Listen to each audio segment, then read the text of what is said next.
Et rebonjour à tous, encore bienvenue encore une fois sur l'After Produit. J'ai l'honneur d'accueillir Jean. Jean, qui es-tu? Je m'occupe des investissements start-up de Xavier Niel, le fondateur de Free. Et bah, déjà bonjour, bienvenue en tout cas Salut, sur ce magnifique plateau qu'on a la chance d'avoir pour canon. cette petite finale. En fait, on va parler un petit peu de toi. On va prendre quelques minutes. Je pense que c'est un des talks les plus attendus de l'After Produit. Sympa, merci pour la pression. Pas de pression en plus. Juste avant, on a toutes les personnes qui étaient dans l'ancien talk qui disaient le meilleur rewind, enfin le meilleur talk du monde. Donc pas trop de pression. Ok.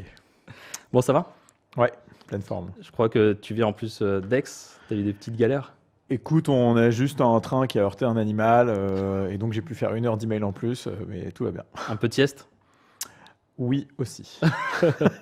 Ça fait du bien. Mais justement, est-ce que tu peux te présenter en quelques mots? Parce que peut-être que pas tout le monde te connaît. Nous, on est dans un secteur vraiment de product manager, plus souvent, plus que d'entrepreneur. Qui es-tu? Qu'est-ce que tu fais en fait, Jean? Depuis 6 ans, aux côtés de Xavier Niel, et avec une équipe de 2 personnes, en plus de moi, on s'occupe de Kima Ventures, qui est son fonds d'investissement dans les startups. Et on investit chaque semaine dans 2 nouvelles startups, des tickets allant de 100 à 150 000 euros. Et c'est des one-off tickets. On n'investit qu'une seule fois dans ces startups-là. C'est principalement des entrepreneurs francophones de la tech, basés partout dans le monde. Et aujourd'hui, c'est un portefeuille de 950 startups. C'est énorme. Ouais. Et je crois que dans le Rewind produit qui vient de passer, 100% des startups sont dans notre portefeuille. incroyable, tu dois Ouais. être tellement fier.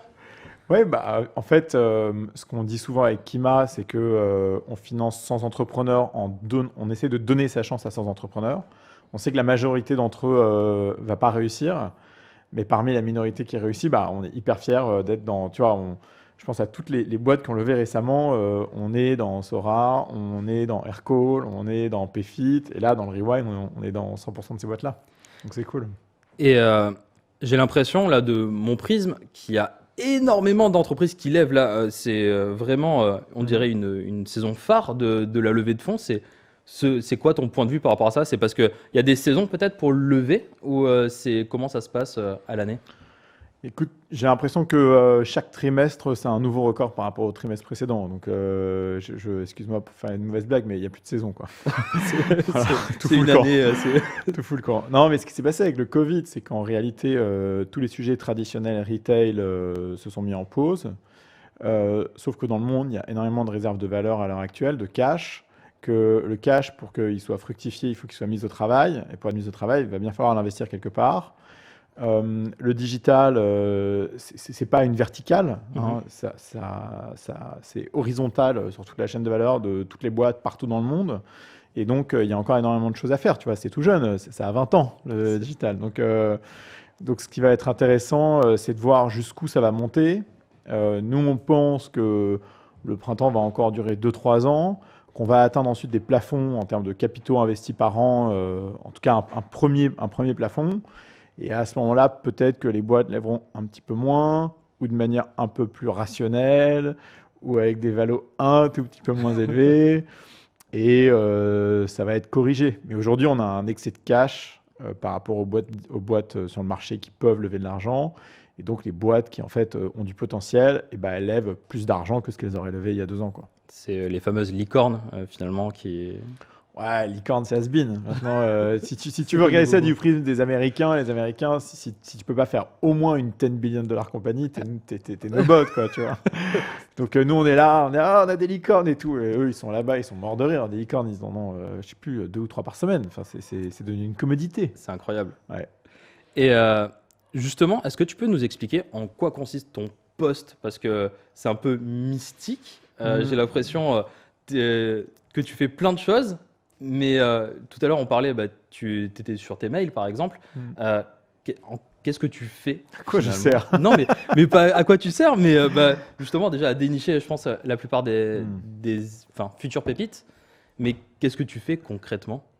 Écoute, bon, déjà que les choses soient claires, je ne sers à rien, d'accord? Ce que je dis souvent, c'est que moi, j'ai un métier cool parce que je passe mon temps à échanger avec des entrepreneurs qui veulent changer le monde. C'est un métier, faut le prendre avec des pincettes, mais facile parce que c'est pas moi qui bosse. Tu vois, c'est les entrepreneurs qu'on finance et c'est confortable parce qu'on a un modèle économique qui fonctionne très bien, alors même que la moitié des entrepreneurs vont échouer. Alors qu'eux, ils jouent, tu vois, une partie de leur vie sur cette boîte-là, quoi. Et l'argent, on perd qu'une fois le montant. Alors que de temps en temps, on peut gagner 100 fois ce montant-là. Donc, sur le papier, c'est très beau, quoi. Donc, après, il y a deux prismes, hein. Il y a un prisme de sélection et un prisme d'accompagnement. Donc, le prisme de sélection, est-ce que je choisis d'investir dans des bons entrepreneurs et dans les bonnes startups, ok? Ça, c'est mon rôle initial. Mais je ressemble à un bookmaker sur un hippodrome, quoi. Je caricature, hein, mais c'est à peu près ça. Et aujourd'hui, alors maintenant, la compétition est un peu plus accrue, il y a de plus en plus d'investisseurs, etc. Mais à l'époque, tu vois, quand Kima Venture a été créé, et même moi, quand je suis arrivé en 2015, tu étais Kima Venture, tu savais que tu voyais 100% des deals qui levaient de l'argent en France. Donc la seule difficulté, c'était pas de trouver les deals, c'était d'investir. Okay. Maintenant, c'est plus vrai. Aujourd'hui, tu prends Jeanne, par exemple, chez nous, chez Kima, elle fait beaucoup d'outbound, elle regarde beaucoup les entrepreneurs qui créent des boîtes, parce qu'entre le moment où un entrepreneur va créer une boîte et le moment où il va te financer, ça va être de plus en plus court, et donc parfois on peut rater des opportunités. Donc on a maintenant un rôle de sélection qui n'est pas juste on attend que ça se passe et puis on sélectionne. Maintenant on va chasser. Donc notre job sur la partie sélection est devenu un tout petit peu plus compétitif et compliqué, quoi. Et après il y a la question que les gens nous posent souvent qui est mais du coup comment est-ce que vous accompagnez les boîtes? Alors déjà quand on a 950 startups, je ne vais pas te raconter de mythos, tu vois, je ne passe pas du temps avec les 950 startups toutes les semaines. Ce qu'on leur dit, c'est qu'on n'est pas proactif, on est réactif. Donc, on ne va jamais leur demander s'ils ont bien mangé, bien dormi, bien fait leurs devoirs. Mais quand ils ont un sujet précis, si on est capable de les connecter à la bonne personne ou de leur donner un éclairage par rapport à ce qu'on a vu dans d'autres boîtes, on va le faire. Et moi, je fais une dizaine de calls par semaine d'une demi-heure avec des entrepreneurs qui me disent « J'ai un sujet actuellement, stratégique, opérationnel, est-ce que je peux t'en parler ?» Ils me donnent une petite description par email.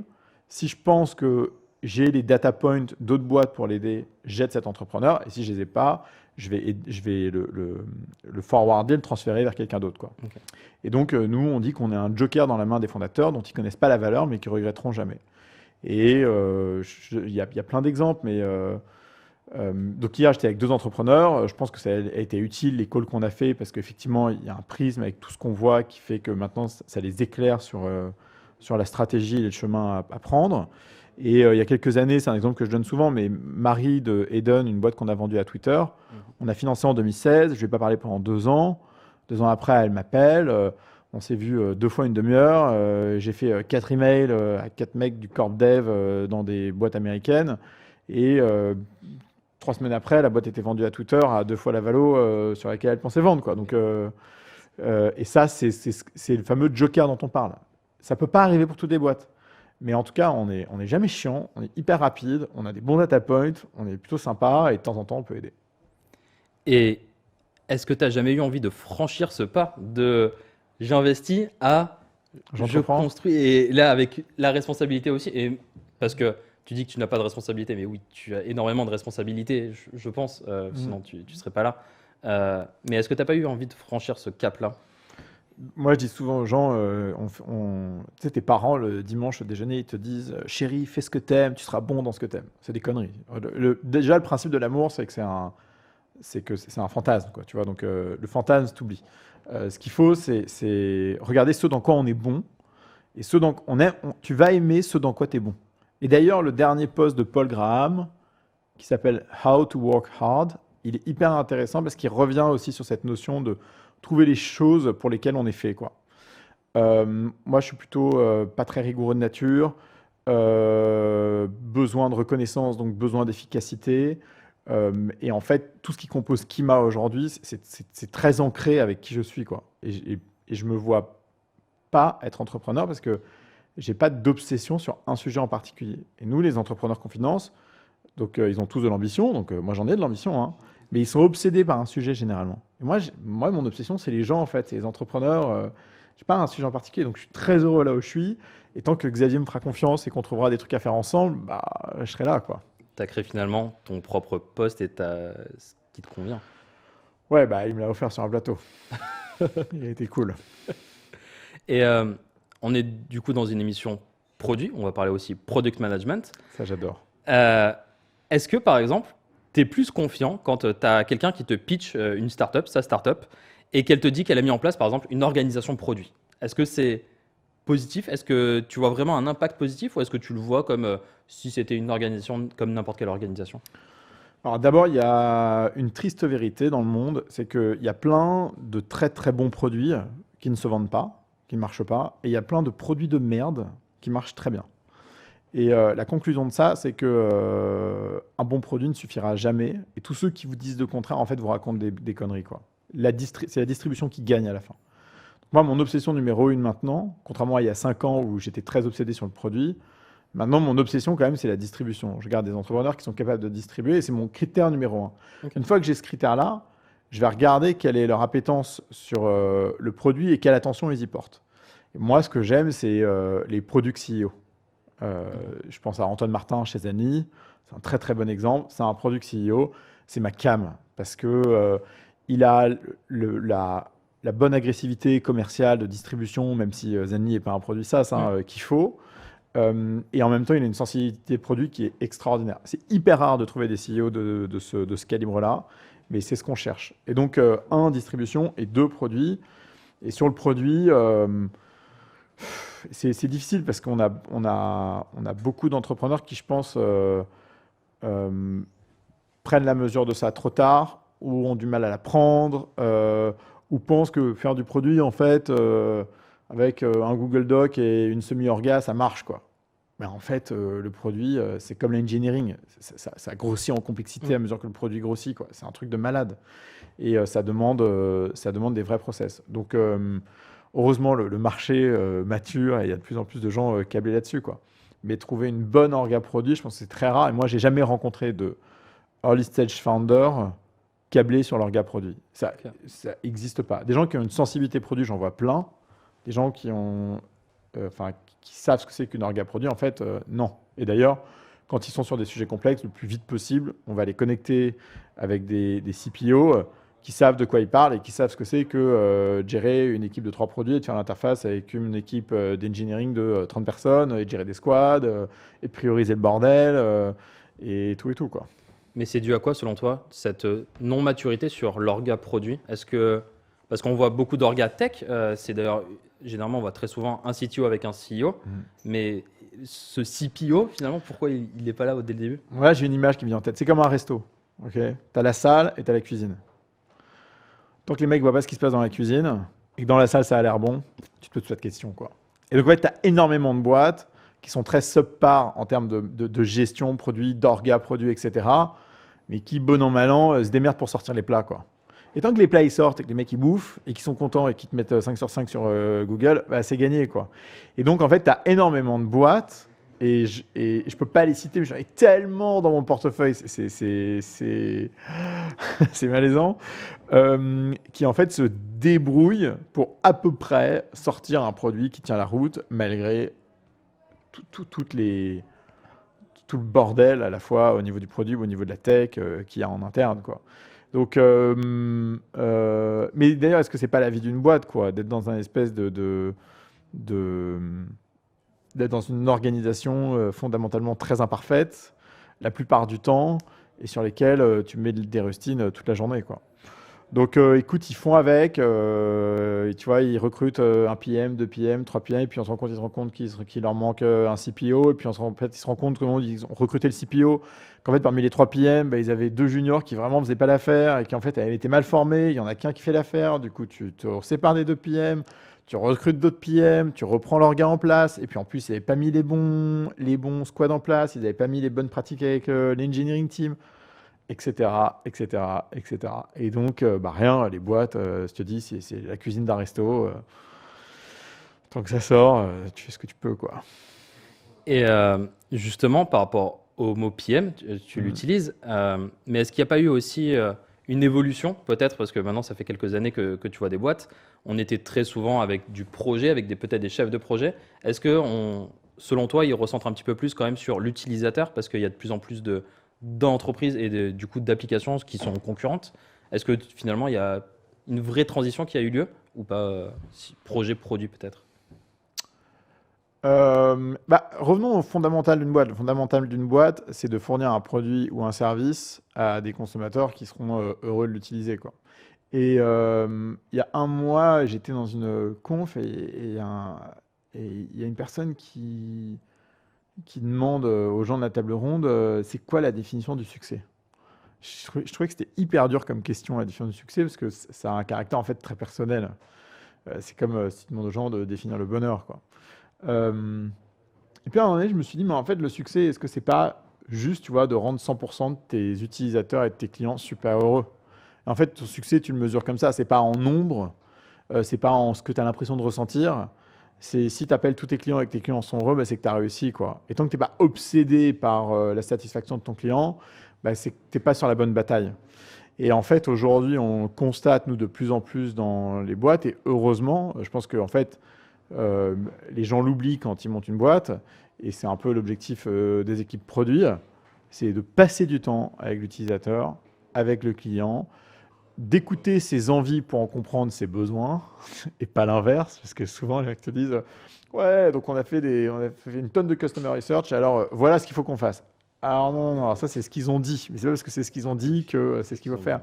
C'est Henry Ford qui disait sur les bagnoles, tu demandais aux gens en calèche ce qu'ils voulaient, ils t'auraient dit des chevaux plus rapides, quoi. Donc il y a exactement ça dans le produit.